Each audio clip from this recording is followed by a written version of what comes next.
Bonsoir à tous et à toutes. Merci de nous retrouver sur 6 TV, mais également sur 6 Radio. Bienvenue à tous et à toutes dans Ramadan sur 6, cette émission qui vous parvient du lundi au vendredi, de midi à 13h. On choisit un thème pour vous et on le développe avec un autre spécialiste des questions islamiques à la personne de Oustaz Mohamed Ramadan Ba. Oustaz, assalamu alaikum wa rahmatullahi wa ta'ala barakatuh. Wa alaikum assalam wa rahmatullahi wa barakatuh. Alors pour le thème d'aujourd'hui, on a choisi un thème et pas des moindres, c'est celui de savoir comment faire la prière. On parlera des prières obligatoires, des prières surérogatoires. On parlera bien évidemment des obligations de la prière et des conditions de la prière. Voilà donc les points que nous allons aborder avec notre cher Oustaz Mohamed Ramadan Ba. On commence par les conditions de la prière. Et là, mais avant, d'abord, comment on peut... Pourquoi d'abord avoir choisi ce thème? Parce que c'est un thème qui semble être très important et qui vous tient particulièrement à cœur. Bismillahirrahmanirrahim, alhamdulillahi rabbil alamin, wa salatu wa salam ala ashrafil mursalin, nabina Muhammadin, wa ala alihi wa sahbihi wa sallim. Assalamu alaikum wa rahmatullahi wa barakatuh. Louange à Allah, Seigneur de l'univers, paix et salut sur le sceau du messager Mohamed Ben Abdallah. J'atteste qu'il n'y a de divinité qu'Allah et Mohamed est son serviteur et messager.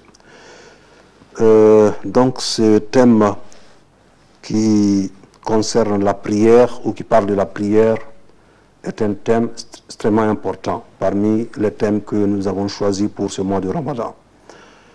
Nous savons la prière, c'est le deuxième pilier de l'islam. Et après la kalimat shahada, automatiquement c'est la prière qui vient en deuxième position. Et Allah tabarak wa ta'ala n'a cessé de rappeler aux croyants, n'a cessé de rappeler aux musulmans d'effectuer cette prière.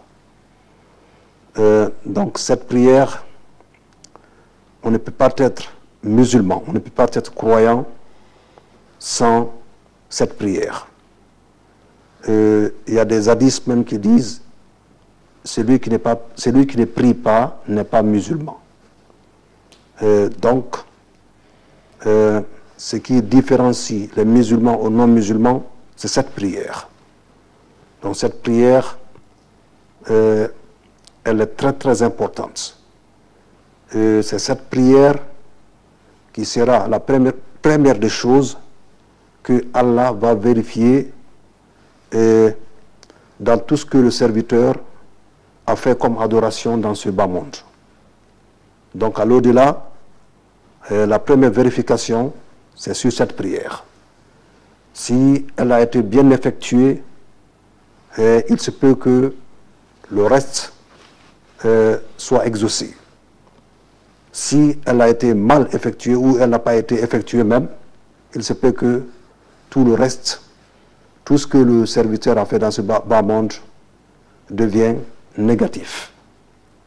Donc voilà pourquoi il faut accorder le maximum d'importance à cette prière. Le musulman, il doit prier. Et nous savons, cette prière, sauf si on a perdu nos facultés. Sinon, il n'y a pas d'empêchement qui peut empêcher un musulman de prier. Tant qu'il possède ses facultés, il doit s'acquitter de cette prière, forcément. Même s'il est couché et il est malade, il ne peut pas bouger. Il ne peut même pas faire bouger ses doigts ou ses orteils. Il doit prier. Donc il n'y a pas d'excuse pour cette prière. Sauf si on a perdu les facultés mentales ou bien si, en ce qui concerne nos sœurs et nos mamans, si elles sont en période de menstruologie. Bon, tellement que cette prière est importante, quelque part, il est dit, Dieu l'offre, mais Dieu ne la donne pas en dette. Il n'y a pas de dette. On ne prend pas de dette en prière. Par exemple, nos mamans et nos sœurs quand elles sont en période de menstruologie, elles ne prient pas, mais elles ne remboursent pas cette prière. Les prières qu'elles n'ont pas priées, elles ne remboursent pas cette prière. Donc ça, c'est un cadeau pour elles. C'est une autre facilité de l'islam. C'est une autre facilité de l'islam, et c'est aussi, ça prouve la miséricorde d'Allah tabaraka wa ta'ala. Et aussi, c'est cela qui prouve que l'homme et la femme est différent. Donc il y a une différence entre l'homme et la femme, puisque l'homme, il va prier toute l'année. Les 345 jours, il va prier. Mais la femme, non. Elle ne peut pas prier les 345 jours. Donc voici là quelque chose qui différencie l'homme à la femme. Voici pourquoi nous avons choisi ce thème. Il est extrêmement important que chaque musulman sache cette prière est d'une grande importance pour le musulman. Et les faveurs sont énormes, puisque celui qui prie, le prophète Paix Salut sur lui nous dit, celui qui prie ces 5 prières, il les effectue comme il le faut. C'est comme si s'il a eu une garantie entre lui et Allah et le Seigneur qu'il accédera au paradis. Donc c'est ça. Donc lui, c'est comme s'il avait cette garantie. Vous priez régulièrement ces 5 prières obligatoires, comme il le faut. Vous les priez à l'heure. Et nous allons détailler comment faire cette prière. Vous respectez toutes les conditions. C'est comme si vous avez une garantie que Allah vous fera, Inch'Allah, vous fera entrer dans son paradis. Voilà, c'était donc le préambule par rapport à ce sujet qui est extrêmement important. Justement. Puisqu'on parlera des prières surrogatoires, on parlera des prières obligatoires, on parlera des obligations de la prière et surtout des conditions, les conditions que nous allons d'ailleurs aborder avec vous. Oui. Quelles sont les conditions de la prière, Elhadj? Bon, pour les conditions, il y a 9 conditions pour faire la prière.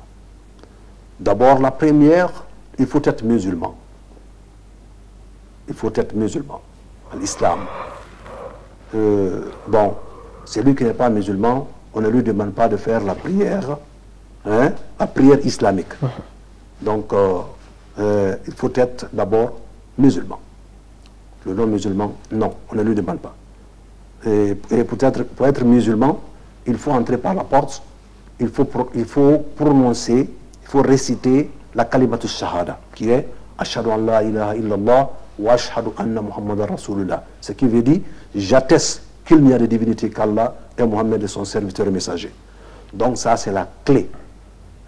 Si vous prononcez, si vous récitez ces 2 phrases, vous êtes devenu musulman. Donc c'est à partir de ce mois qu'on vous demande de faire la prière. Ça, c'est la première condition. La deuxième, il faut posséder ses facultés. Il faut être en possession de ses facultés mentales. Donc, c'est-à-dire celui qui n'est pas en bonne santé, qui a perdu ses facultés, qui est fou. Un fou, par exemple, un démon, comme on le dit. Donc là, on ne lui demande pas de faire la prière. Sinon, ça, c'est de l'amusement. Puisque lui, il n'est pas intelligent, il n'a pas l'intelligence. Donc, ce n'est pas la prière seulement, on ne lui demande rien en islam. C'est lui qui est fou. On ne lui demande pas de faire une adoration. Ensuite, il faut atteindre l'âge de la puberté. Il faut atteindre l'âge de la puberté. Ça, il y a une différence. Il y a certains à partir de 13 ans, certains à partir de 15 ans. Bon, ça varie.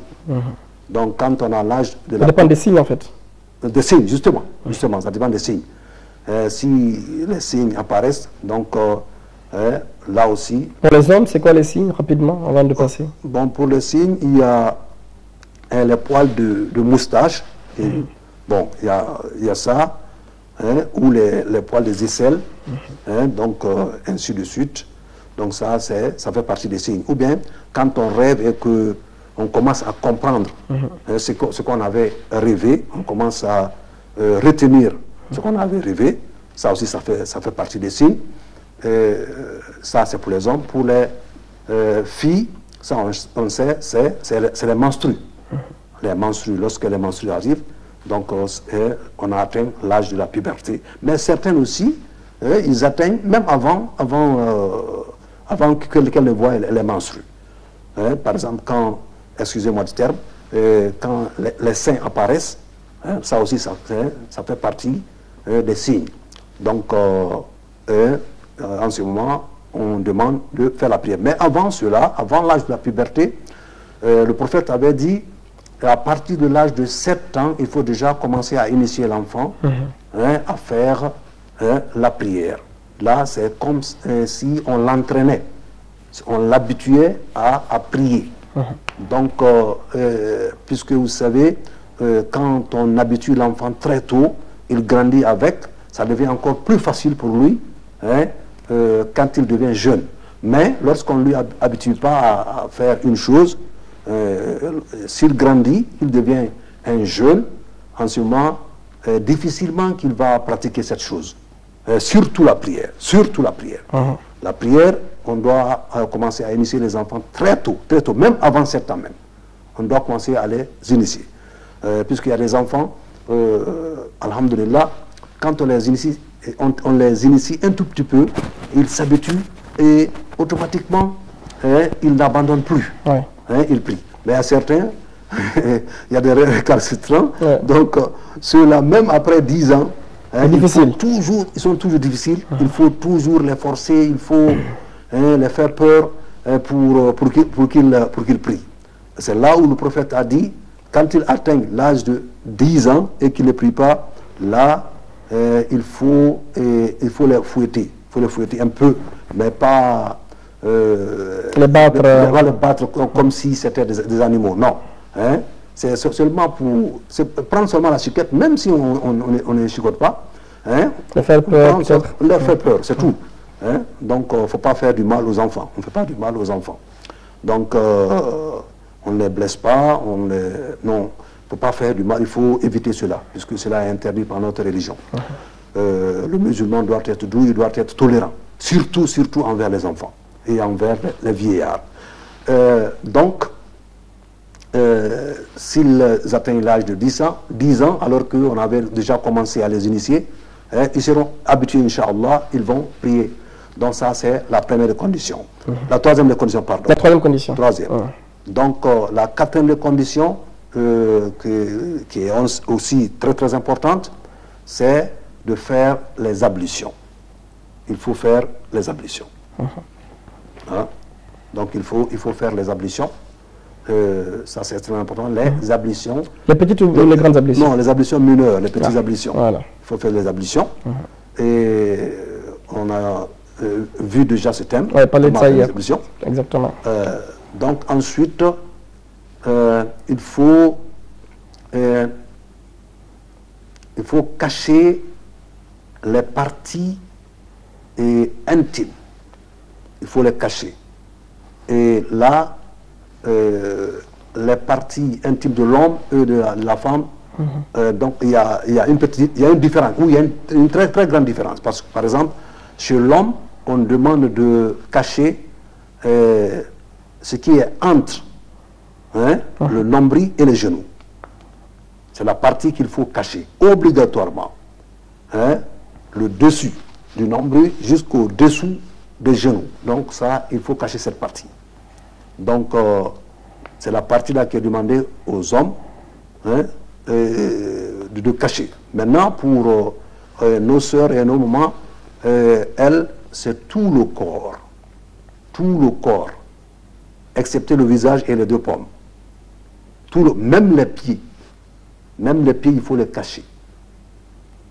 Même les pieds. Donc, il faut les cacher. Donc, la femme qui prie alors que les pieds apparaissent, ce n'est pas une prière. Ce n'est pas une prière. Si ce n'est pas le visage et les 2 pommes qui apparaissent, donc la prière est annulée. Donc, je reprécise, même les pieds, intérieur, extérieur, il faut cacher. Avec des chaussettes, avec des pagnes? Avec des chaussettes, avec des pagnes, avec les grands foulards, tout ça, hein, grande voile, c'est valable. L'essentiel, il faut cacher, hein, les pieds. Donc, malheureusement, ça fait pitié lorsqu'on voit des sœurs qui prient, souvent, même les cheveux, il y a une partie des cheveux qui apparaissent. Une partie des cheveux. Hein? Même si un seul poil des cheveux, hein, de la femme apparaît, la prière est annulée. Un seul poil, un seul cheveu, hein, de la tête, hein, de la sœur apparaît au cours de la prière est annulée. Donc, hein, là, il faut préciser ce point. Insister là-dessus. Insister là-dessus. Hein, c'est le visage et les deux paumes. Hein, et même là, pour nos sœurs qui sont entièrement voilées, hein, si il y a des étrangers à elles, hein, elles doivent cacher le visage. Elles doivent cacher le visage. C'est ce que l'islam dit. Hein? Par exemple, c'est pas parce qu'on a dit au cours de la prière, sur le visage et les deux paumes seulement qui doivent avoir. Maintenant, il y a des étrangers où il y a des gens qui sont venus. Hein, elle veut prier, qu'elle va soulever son niqab. Non, non, non. S'ils sont là, elle rabaisse son niqab. D'accord. C'est ce que la religion dit. Ok. Donc ça, ce point est extrêmement important. Cacher les parties qu'il faut cacher pendant la prière. Parce que si on prie, par exemple l'homme, s'il prie, alors voilà, je vais revenir là-dessus, il y a des jeunes qui prient, alors qu'ils portent des tricots, des t-shirts.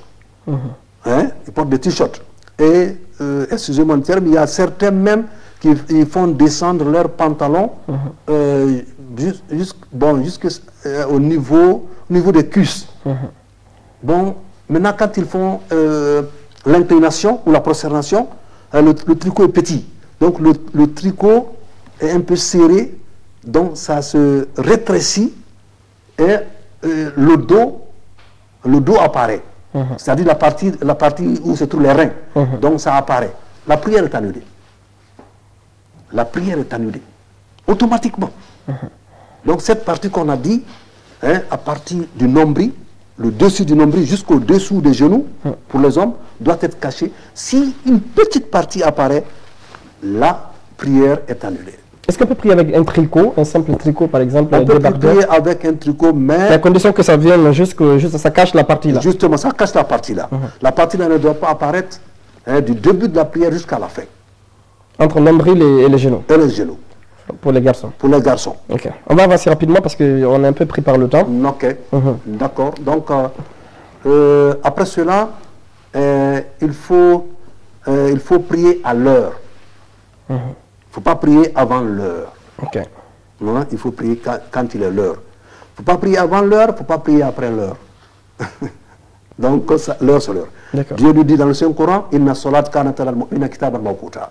Donc, cette prière, hein, est un livre, hein, qui a, hein, été mis à l'heure, c'est-à-dire la prière à 1 heure.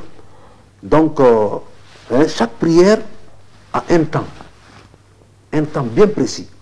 Donc, il ne faut pas prier avant ce temps. Par exemple, la prière de Zuhur, hein, qui est la prière de l'après-midi, la prière du zénith. Donc, cette prière, il y a un temps. Donc, il faut prier cette prière, hein, dans le temps. La prière de Asr, il faut prier, hein, dans le temps. La prière de Maghrib, ainsi de suite. Sauf si on n'a pas eu le temps, par exemple, on est occupé, on travaille. Non, un travail ne doit pas empêcher la prière. Non, nous qui sommes dans l'émission, là, par exemple, supposons que l'heure de l'émission est prévue à l'heure de la prière. Voilà, justement. Est-ce qu'on doit sortir de l'émission pour aller prier? Puisque nous savons, là, il y a des contraintes, donc peut-être c'est à cause des contraintes. Mais, en tout cas, il faut faire en sorte que pendant ces heures de prière, puisqu'on ne prie pas plus de 5 minutes, pendant ces heures, ou si on a trop duré, c'est 10 minutes. Donc, pendant ces heures de prière, qu'on ne soit pas occupé. Pendant ces heures, en tout cas, il faut aménager son calendrier journalier. Pendant les heures de prière, il faudrait qu'on ne soit pas occupé. Si on travaille quelque part, vraiment, on doit demander doléance. Bon, si c'est dans la journée, on est là pendant la prière de 14h ou pendant la prière de 16h, nous sommes là. Bon, vraiment, qu'on me permette, quand il est l'heure de la prière, que j'aille faire mes prières, ou ma prière. D'accord. On va avancer rapidement, le reste. Donc, après l'heure, il est l'heure de la prière. Maintenant, il faut se diriger vers la Qibla. C'est là où Allah Tabarak Ta'ala nous dit donc, prenez la position de la mosquée sainte, qui est la Kaaba. Ce n'est pas la position du soleil, ou bien ce n'est pas nous qui sommes ici, ce n'est pas parce que le soleil se lève vers l'est qu'on dira que, bon, nous, pour prier, on se dirige vers l'est. Non, non, non, non. C'est pas ça. Il faut se mettre dans le cœur, je me dirige vers la mosquée sainte, vers la Kaaba. Ah. Oui. Même si on se dirige vers l'ouest, même si on se dirige vers le nord, alors que la mosquée ne se lève pas par là-bas. Non, non, pour ceux qui sont vers... Le soleil, pardon, ne se lève pas de l'autre côté. Justement, pour ceux qui sont vers l'Asie, c'est vers l'ouest qu'ils se dirigent. Parce que le soleil se lève vers l'ouest. Justement, donc, ça dépend de la position. Ça dépend de la position du musulman, là où il réside. Donc, toujours, ce qu'il faut se mettre dans le cœur, je ne me dirige pas ni à l'est ou à l'ouest, mais je me dirige vers la Kaaba. La Kaaba. Vers la Kaaba, c'est la direction de la Kaaba. C'est là où je dois me diriger. Elle est partout. Voilà, la Kaaba est partout. Justement. C'est simplement qu'on formule l'intention qu'on se dirige vers la Kaaba. Okay. C'est ça. Donc ça aussi, c'est une des conditions. D'accord. C'est la 9e, je pense. La 9e, c'est l'intention. Il faut formuler l'intention. De prier. De prier, oui. Il faut formuler l'intention. Puisque rien n'est accepté chez Allah Tabarak Ta'ala si on n'a pas formulé l'intention de faire la chose. D'accord. Voilà. C'est important quand même. Là, on était au niveau des conditions, ça a pratiquement pris la beauté de l'émission. On va de toute façon permettre à nos auditeurs dans quelques instants, puisqu'on aura un invité spécial dans cette émission aujourd'hui. Il s'agira donc de M. Alioune Baye, dit Sadakaji. Il est responsable de communication de la société de Meknes. Il viendra nous présenter des produits énergisants. Alors, on va vous permettre d'intervenir dans la deuxième partie de cette émission. Bien sûr, vous pouvez commencer déjà à nous appeler au 629 57 12 09. 629 57 12 09. Je reprends le numéro que vous voyez déjà affiché, 629 57 12 09 pour ceux qui nous écoutent surtout à la radio. On va parler maintenant des obligations de la prière, Elhaj. Bon, je pense qu'on a quelqu'un. Allô, bonjour. Allô. Allô, bonjour. Voilà, on va nous permettre rapidement en 1 minute de finaliser avec les obligations de la prière. Ok, voilà, les obligations de la prière aussi, c'est pas trop long. D'abord, il faut prononcer la takbiratul ihram, ça c'est le premier Allahu Akbar. Allô? Alors, on a été coupé par cet appel. Allô, bonjour. Allô, bonjour mon frère. Votre nom, vous nous appelez d'où? Je vous appelle de Dakoupa. Oui. C'est pour moi Makan. Makan, nous vous écoutons. Makan, nous vous écoutons. Oui, je voulais poser une question à votre invité. Allez-y rapidement, posez rapidement votre question. Voilà, surtout c'était la prière de 9h ou de 10h là. Si on peut faire, il n'y a pas une obligation d'âge dedans, si on peut le faire. Si on peut? Oui. Si on peut faire quoi? Si on peut prier à partir de 9h ou 10h? Oui. Ok. Qu'est-ce quelle prière ça? Ça, c'est la prière surrogatoire que les gens font régulièrement. D'accord. Ok. Oui, il y a des prières que les gens font généralement entre 9h, 10h. Ça, c'est Salat Duha. Exactement. Salat Duha, oui, c'est une prière sur surrogatoire. Ouais. De toute façon, si on n'a pas le temps de terminer le point concernant la prière obligatoire et la prière surrogatoire, on peut ramener ces deux points-là demain. Mais on va continuer avec les prières, les obligations de la prière. Ok, donc il faut prononcer la takbiratul ihram. Ça, c'est le premier takbirat qui est Allahu Akbar. Ça, c'est obligatoire, il faut le prononcer. Ensuite, on a fini de prononcer. Il y a des invocations à faire, mais ça, c'est pas obligatoire. Lire la Fatiha. Lire la Fatiha est obligatoire. Donc, on ne peut pas prier sans lire la Fatiha. C'est une obligation. Il faut s'incliner, qui est appelé à ruku. S'incliner, c'est-à-dire, c'est de s'abaisser sur ses genoux, mettre les mains sur les genoux et s'abaisser. Donc ça aussi, ça fait partie des obligations. Il faut se redresser. Après avoir fait l'inclination, il faut se redresser. Ça aussi, ça fait partie des obligations. Ensuite, on a quelqu'un. Allô, bonjour. Wa alaykoum salam wa rahmatullah. Votre nom, vous nous appelez d'où? Allô? Allô, oui, votre nom, monsieur, vous nous appelez d'où? Je m'appelle Mohamed David ici, je vous appelle de Kamsa. Monsieur Sissé, vous nous appelez de Kamsa. Posez votre question, s'il vous plaît. Bon, je voulais savoir, genre, l'intérieur auquel on doit prier. Par exemple, la prière de 14 heures, par exemple, c'est à l'intervalle de quelle heure et à quelle heure? Ok. Donc, c'est compris. Il n'y a pas de souci. Vous allez finir rapidement sur les obligations, là, après répondre à cette question. Non, on peut lui répondre. Ok, allez, répondez alors. Déjà, à partir de 13 heures, on peut prier cette prière qu'on dit la prière de 14 heures, la prière des élites. De 14 heures jusqu'à 15 heures, 15h30, on peut prier la prière de 14 heures. Là. En Guinée, généralement, c'est 13h45. Justement. Donc, de 13 heures, une fois qu'il est 13 heures, on peut déjà prier cette prière. Jusqu'à 15h45. Jusqu'à 15h. Okay. Bon, donc on continue avec les obligations de la prière. Je disais, il faut se redresser après l'inclination. Ça aussi, c'est une obligation. Il faut forcément se redresser. Il ne faut pas aller s'incliner. Automatiquement, on voit des gens, quand ils s'inclinent, ils se redressent un petit peu et puis automatiquement, ils vont à la prosternation. Non. Il faut se redresser complètement.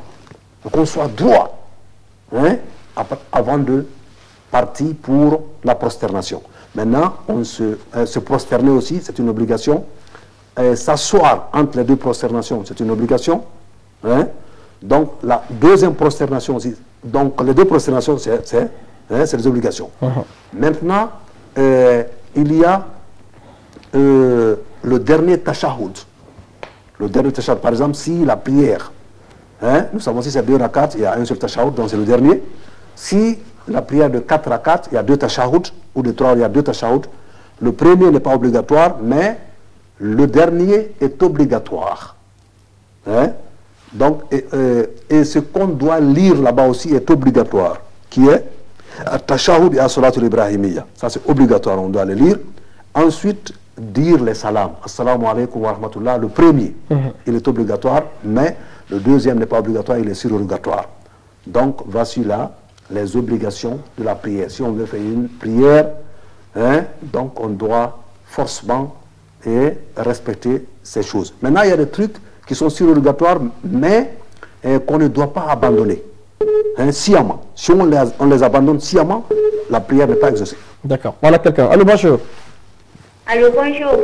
Bonjour, monsieur. Bonjour. Votre nom, vous nous appelez d'où? Je m'appelle Aïcha Oulari. Je vous appelle depuis 36. Aïcha Oulari, nous vous écoutons. Je voulais poser une question à votre invité. Allez-y, oui. J'ai dit, quand on va à la mosquée et que l'imam fait la Fatiha, est-ce que c'est forcé pour nous aussi de faire la Fatiha ou bien c'est pas forcé? Merci bien, Aïcha. C'est la seule question? Non, il n'y a pas d'autre question, c'est seulement... D'accord, restez à l'écoute. Okay. Merci pour la question, Aïcha. Bon, concernant la Fatiha, ce qui a été dit, il y a une divergence, mais bon, ce qu'on peut dire, au moment où l'imam est en train de lire la Fatiha, là, on ne lit rien. On ne lit rien.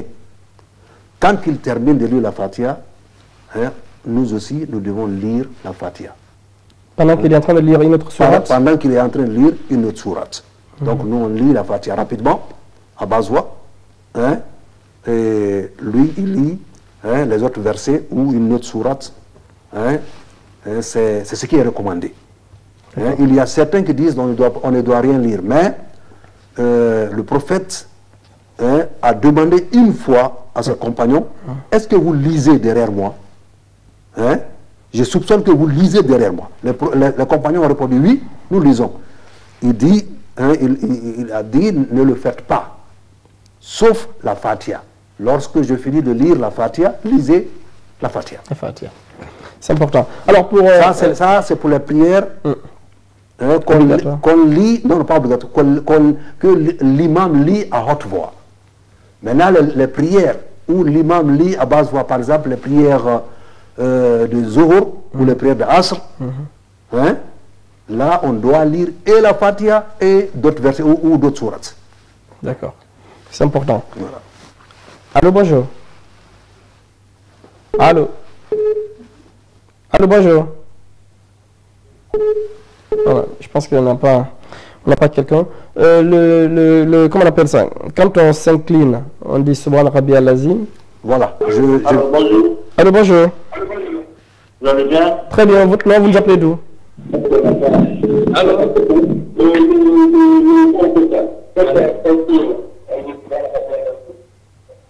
je pense qu'on on ne comprend pas trop ce que dit ce auditeur. Allô?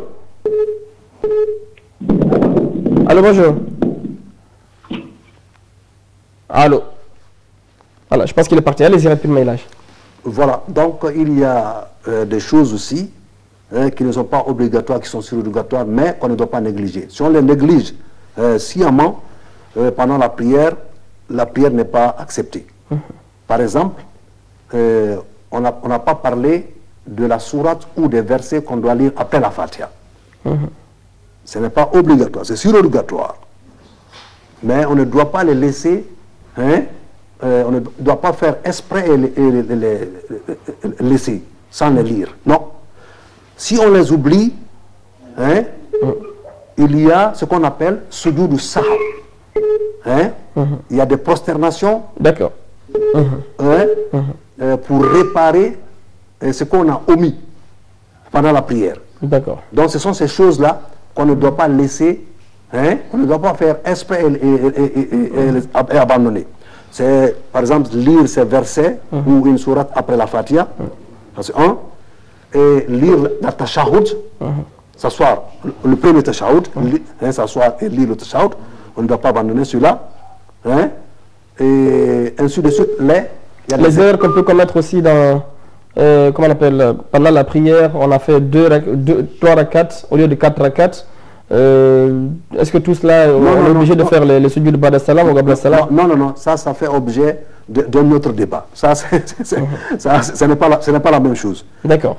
Ce sont des choses ici, par exemple, lire la tashahhud, le premier tashahhud. Par exemple, si la prière est de 4 rakats, hein, nous savons si nous prions 2 rakats, on doit lire le tashahhud. Hein, mais ce n'est pas obligatoire, c'est surrogatoire. Mais ce n'est pas parce que c'est surrogatoire. Le tashahhud, c'est quoi, pour ceux qui nous expliquent là? Et nous suivent, pardon. Hein, c'est l'attestation. Hein, tashahhud, at-tahiyyatu lillah, zakat. Quand on s'assoit, hein, et on fixe le doigt, donc c'est ce qu'on doit lire. On ne doit pas, puisque ce n'est pas obligatoire, on ne doit pas laisser ça hein, sciemment. Hein, donc, si on oublie, on peut réparer. Mais si on le fait sciemment, la prière est annulée. D'accord. Voilà. D'accord. C'est important quand même qu'on le note, parce que moi j'insiste vraiment sur les erreurs qu'on peut commettre pendant la prière, le fait de faire 2 rakats ou 3 rakats, ou quand tu viens généralement tu trouves qu'on a fait des rakats, tout ça. Alors, je pense qu'on va prolonger le débat justement, à partir de demain sur tout cela. Justement. Oui, après les obligations, on va recevoir tout de suite. Allô? Allô, bonjour. Allô, bonjour. Allô, salam alaikum. Wa alaikum salam. Votre nom, vous nous appelez d'où? Camara Lansana, vous nous appelez de Lambagny. Nous vous écoutons. Salam.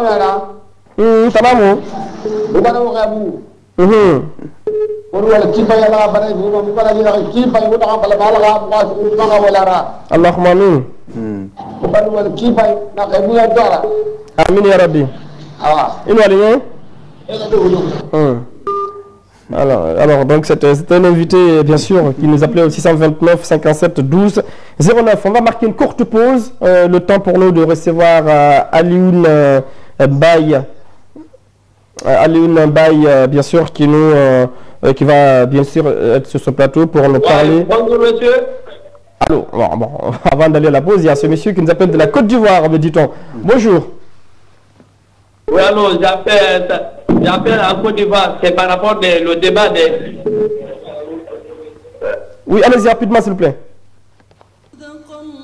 Voilà, je pense qu'il est parti.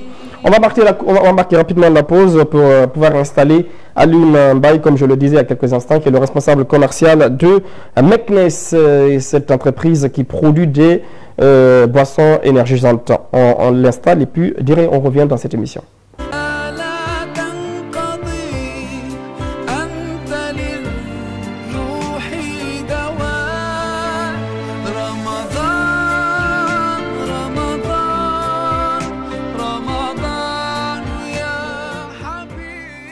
De retour sur ce plateau, bien évidemment, dans Ramadan sur 6 radios, mais également sur 6 TV, comme annoncé déjà. On va bien évidemment recevoir M. Alioune Mbaye. Bonjour et merci d'accepter de venir dans spécial Ramadan.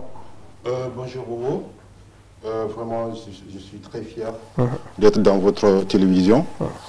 Et en plus, pour ajouter ceci, je souhaite un bon Ramadan à tous les Guinéens. Et autre chose. Alioune Mbaye, responsable commercial de Meknes. Bien sûr. Meknes, qu'est-ce que c'est? Meknes, c'est un établissement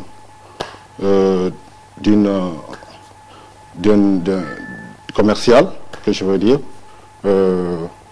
qui produit de différents business, c'est-à-dire particulièrement, par exemple, on a ce jus énergétique. Par exemple, Gibiar, par exemple, on a Gibiar. Effectivement, on a d'autres choses encore supposées, mais pour le moment, on a souhaité de pouvoir créer ce jus énergétique qui s'appelle Gibiar. Pour pouvoir d'ailleurs à l'antenne, parce que c'est une boisson qui est faite à la base de différents produits, notamment la mangue, entre autres. Exactement. Vous voulez me dire que si les seaux prennent ça, par exemple, à partir de 5 h du matin, ils peuvent tenir toute la journée du mois de Ramadan. Exactement. C'est ce que je voulais dire, exactement. Voilà, donc, je ne sais pas, si notre imam aussi prend du jus énergétique. Non, je ne conseille pas. Lui, il est toujours en forme de toute façon. Mais juste on veut en prendre. Yao de l'autre côté aussi prendra, il n'y a pas de problème. Sampou aussi, voilà, le responsable commercial de 6. Moi, je le vois vraiment à fond dans vos produits de Gibiar. Dites-nous, c'est quoi, comment on peut avoir ce jus? Par exemple, ce jus, c'est très facile d'en avoir. Par exemple, déjà, on a notre boutique, notre établissement qui se trouve déjà avant d'arriver le pont de Caporo, établissement Meknes. Vous-même, peut-être, toute personne, par exemple, qui passe là-bas tout le temps, verra le truc, la plante carte, par exemple, c'est affiché là-bas, Meknes, boutique. Et là, toute personne qui en aura besoin peut venir là-bas et trouver toutes sortes de différents. C'est comment le prix? Les prix sont. Les prix, le prix, ça varie. C'est pas tellement, c'est pas des prix exorbitants. C'est des prix qui varient entre. Par exemple, pour le moment, on a déjà prévu à 10 000 chaque canette, à 10 000 francs. Et s'il y a toutefois, il y a d'autres personnes qui ont besoin d'un en gros aussi, une grosse quantité, il n'y a pas de problème aussi. On peut leur donner. Il n'y a pas de problème. Un autre prix. D'accord. Tu vois. Il n'y a pas de plaisir. Voilà. Maintenant, ensuite, il y a autre chose aussi que je voulais vous commenter dessus par rapport à notre jeu. Par exemple, ça, c'est un jeu énergétique qui n'est pas à la portée de tout le monde. Par exemple, ça, c'est c'est fait à la base de mangue. Voilà, base de mangue. Par exemple, c'est énergie mango. C'est-à-dire, dès que tu bois, par exemple, dès que tu bois ça, par exemple, au cours de la journée, tu restes en forme au cours de la journée sans... Écoute, moi je suis partisan de ça. Hein. Bon, et là, lui, il est en forme, même quand il ne prend pas, ça n'est pas de plaisir. Mais le reste là, t'as vu déjà... Ça, j'ai déjà vu. Ça, Gibia, j'ai déjà vu. Par exemple, ce que tu disais comme ça, son Gibia déjà vu. C'est un énergétique. Qui est vraiment... en fait, qui n'est autre goût que d'autres choses. Par exemple, nous, par exemple, notre objectif, c'est quoi? C'est donner un bon goût énergétique aux Guinéens, en fait. Tu vois, c'est pourquoi j'essaie de pouvoir montrer à tous les Guinéens, inviter tous les Guinéens de pouvoir consommer Gibia énergétique. Pourquoi? Parce que c'est quelque chose, c'est un secret. Supposons, moi, par exemple, depuis que j'ai bu ça, j'ai compris qu'il y a un secret dessus, en fait. D'accord. Secret, tu vois. Le fameux secret, là, c'est quoi? Il faut boire pour le savoir. Pour le savoir. Ouais, sinon, c'est un peu difficile. Écoute, c'est important. Je pense que tu es au bon moment, au bon lieu, bien évidemment. Cette émission... Bon, le numéro aussi, par exemple, je peux vous... Il n'y a pas de souci, tu peux me passer en direct. En direct, si vous voulez. Le numéro, par exemple, 624 15 16 17. 624 15 16 17. D'accord. Voilà notre numéro de référence. Est-ce qu'il y a un prix spécial pendant ce mois de Ramadan, vu que c'est un mois de partage, par exemple, entre autres de flexibilité, où il faut vraiment être un peu souple, naturellement, au niveau de la vente. On demande à tous les commerçants généralement de baisser leur prix pour pouvoir permettre aux fidèles de passer le Ramadan. Bon, moi, par exemple, nous, par exemple, chez nous, parce que c'est quelque chose, comme un produit qui vient de naître, par exemple, qu'on vient de naître bientôt, déjà, là, maintenant, moi, j'invite aux Guinéens, en fait, j'invite tout le monde, mes frères et sœurs, de venir pouvoir, juste envers nous, dans notre boutique, et là, peut-être, je ne vais pas dire autre chose, pas pour peut-être quoi que ce soit, j'aimerais que tout le monde vienne, chacun aura pour lui, un bon prix qui lui convient. Sans enjeu moral. Et ça, une chose reste claire aussi, toute personne qui goûtera ce goût d'énergétique, Gibia énergétique, il ne va jamais le regretter, sans enjeu moral. Parce qu'il y a une chose qui reste claire. Il y a un secret. Le secret famille là, pour le découvrir, il faut le boire. Parce que tu vas l'aimer automatiquement. Tu vois. Donc, raison pour laquelle nous, par exemple, moi j'invite, notre objectif, par exemple, notre but c'est quoi? C'est de pouvoir faire goûter aux Guinéens un bon goût énergétique. Un produit qui est complètement différent des autres produits énergétiques. Parce que ici, par exemple, en Guinée, ici, il y a plusieurs sortes de produits énergétiques que les gens boivent. C'est-à-dire, mais ils n'en trouvent pas le goût. Par exemple, essayons par exemple, nous par exemple, chez nous par exemple, on a par exemple le Gibia en mangue énergétique. Je n'ai jamais vu. Moi, par exemple, moi quand même, je n'ai jamais vu ça avec les Guinéens ici. Ok. Il n'y a pas de souci. En tout cas, Alioune Mbaye, responsable commercial de Meknes, ce produit, on vous le recommande vivement. C'est aussi ça, Ramadan sur 6. Vous suivez les émissions islamiques, ça vous intéresse? Vous êtes musulman, j'imagine? Beaucoup. Voilà, vous êtes musulman. Le thème d'aujourd'hui, il est quand même extrêmement important. On parle de la prière. Et pour faire la prière... par moment, il faut être un peu en forme, et même quand on n'est pas en forme, même quand on est malade, on peut faire cette prière-là. Est-ce que vous avez une question particulière, par exemple un souci concernant la prière, tout cela, que vous pouvez poser à notre invité? Bien sûr. Moi, difficulté que vous saviez ou je sais pas. Voilà. Moi, ce que je voulais savoir, par exemple, parfois ça m'arrive, si toutefois, par exemple, par exemple, déjà on connaît les heures de prière. C'est-à-dire, par exemple, si toutefois tu n'arrives pas, par exemple, dans ton sommeil, par exemple, tu oublies que tu devrais te lever pour prier. Et par exemple, le sommeil t'emporte. C'est-à-dire, si tu te réveilles et que tu trouves l'heure déjà est passée, comment tu vas pouvoir maintenant te rattraper après? Par exemple, tu n'as pas besoin, par exemple, tu te dis, tu ne veux pas attendre jusqu'à l'heure de la prochaine prière, donc tu as besoin de te rattraper. Comment c'est? Entre les intervalles, là, ce que je voulais savoir, si toutefois on peut... Voilà, c'est ça que je voulais savoir, en fait. Ok, alhamdulillah, sallallahu alayhi wa sallam. Donc, pour celui qui s'est endormi, donc qui n'a pas pu se lever ou se réveiller à l'heure de la prière, s'il se réveille même si l'heure de cette prière est passée, automatiquement il fait ses ablutions et il paye la prière. Automatiquement, même si ce n'est pas à une heure qu'il faut prier, puisque vous savez là il y a des heures où on ne prie pas. Hein? On ne prie pas, mais même si c'est à ces heures-là qu'on s'est réveillé, l'islam nous permet de faire les ablutions automatiquement et de rembourser cette prière, puisqu'on ne sait jamais. Qu'est-ce qu'il faut éviter? On ne sait pas quand est-ce la mort va nous emporter. Donc, il faut avoir peur de mourir alors qu'on a une prière derrière nous. Et c'est quoi ces heures-là rapidement, où on ne doit pas prier, mais malgré tout ça, il faut... Par exemple, lorsque le soleil se lève ou lorsqu'il se couche, on ne doit pas prier à ces heures. Maintenant, vous vous réveillez le matin alors que le soleil est en train de se lever. Donc, vous n'attendez pas. Vous allez faire vos ablutions rapidement et venez vous prier. Et si on a raté la prière de l'aube, par exemple, on a dormi jusqu'à les sauts, par exemple, qui dorment jusqu'à 9h, 10h, comme ça. C'est la même chose. La prière de l'après-midi aussi, Asr, mais vous dormez et vous réveillez alors que le soleil est en train de se coucher. On ne doit pas se prier à cette heure, mais puisqu'on n'a pas prié, donc on fait les ablutions rapidement et puis on paye cette prière. Parce que si vous retardez que la mort arrive, vous avez laissé une prière derrière vous. Ça peut vous être fatal là-bas. Parce que quand on a une prière derrière nous, ça peut annuler toutes les prières qu'on a eu à prier. Que Dieu nous en garde. C'est important de comprendre ça. Vous avez une autre inquiétude? Rapidement. Bien sûr. Allez-y rapidement. Ok.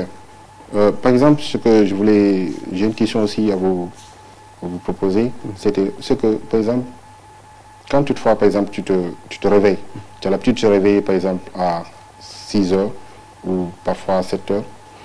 Par exemple, si toutefois tu arrives à échapper et que tu te réveilles du coup, par exemple, tu as du mal à dormir, et maintenant à 6 heures, le sommeil te rattrape. Et que là, maintenant, c'est que le sommeil t'emporte, par exemple, tu te réveilles dans les alentours de 9h, 8h30, 9h. Maintenant, est-ce que c'est possible qu'on peut se lever et puis prendre ses ablutions et puis prier? C'est ce qu'on a dit, c'est ce que je venais de dire. Si on se réveille alors qu'il y a une prière déjà qui est passée, on se réveille à n'importe quelle heure. La première chose qu'on doit faire, c'est de faire les ablutions et de rembourser cette prière. Ok. Par exemple, excusez-moi. Par exemple, par exemple, tu te réveilles, parce qu'entre 9h, 10h, ou bien 8h30, 9h, peut-être le soleil va se lever.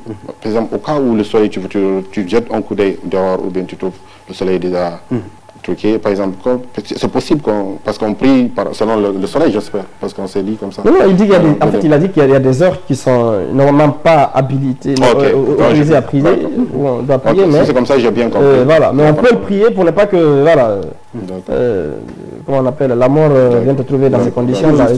Merci quand même, merci. Peut-être juste en guise de conclusion, rapidement, par rapport au gibiar, rapidement. Ok. Bon, ce que j'ai à rajouter par rapport à mon produit, par exemple, ici, par exemple, c'est un jus classique, énergétique, gibiar. Ça, c'est un jus, par exemple, qui n'est pas comme les autres goûts. Une fois tu le goûtes, tu auras envie de le goûter encore de plus, tu vois. Ça, par exemple, c'est un jus mangue, énergie gibiar, énergétique, par exemple, mangue, qui est fait à la base de trucs, comment on appelle ça, du mangue, fruit, tu vois. Dès que tu le goûtes, c'est non comment, tu n'en auras pas besoin, tu vois. Par exemple, ça c'est de la première, c'est une première même en Guinée, de trouver un jus énergétique en fruits, fructueux, tu vois, par exemple, tu vois. Et là, maintenant, ça c'est gibiar déjà vu. Un jus énergétique aussi, gibiar déjà vu. Ça déjà, c'est quelque chose, on n'a pas besoin d'autre chose. Par exemple, c'est un jus, dès que tu bois, ça te gardera la forme durant toute la journée. Si c'est la nuit, c'est toute la nuit, tu seras en forme. Tu te gardes la forme, tu vois. Et là, j'invite à tous les Guinéens, comme par exemple, c'est une occasion pour moi. Si vous voulez faire les prières nocturnes, par exemple, ils peuvent prendre ça. Ils peuvent prendre ça, par exemple. Par exemple, supposons à l'heure là, c'est pendant le mois de carême, par exemple, tu vois. Une fois tu finis de couper ton jeûne, tu as besoin de prendre, tu prends simplement une canette. Dès que tu prends une canette, ça te garde la forme toute la nuit. Toute la nuit, tu es en forme. Merci Ali. Si au cours, par exemple, après le mois de carême, par exemple, j'invite à tous les Guinéens, tous mes frères et sœurs, j'invite tout le monde, par exemple, après le mois de carême aussi, de pouvoir nous contacter, de pouvoir venir vers nous, il n'y a pas de problème. Tout le monde aura son goût. On rappelle rapidement, Alioune, le numéro et votre siège social en 30 secondes. Ok, ça marche. Comme ça, c'est juste avant d'arriver le Cap-au-Pont, Meknes boutique, tu vois. Donc, le numéro, c'est 624 15 16 17. 624 15 16 17. Merci Alioune Baye, merci à vous. Je rappelle que vous êtes le responsable de communication de Meknes qui produit donc ces jus énergétiques, entre autres. Merci en tout cas d'avoir accepté de venir et on espère que les Guinéens vont consommer ce produit pour leur bien. Merci à vous Elage. On va poursuivre demain cette émission, ce thème surtout, comment faire la prière. On parlera des prières surrogatoires, on parlera des prières obligatoires, on parlera de comment est-ce qu'il faut réparer une prière quand elle est gâtée, qu'est-ce qui gâte une prière, entre autres. On va élargir en tout cas ce thème parce qu'il est extrêmement important. Merci aussi à tous ceux qui nous ont suivis. Merci à Sampou surtout, notre directeur commercial, et qui se bat pour permettre donc à cette émission, à ce média bien sûr de bien vivre. Merci à toute l'équipe autour de Jao, Biram, Idi, Moussa, pour ne citer que ceux-ci qui m'ont aidé à préparer cette émission. On se reprend demain à partir de 12h pour spécial Ramadan sur 6 TV mais également sur 6 Radio.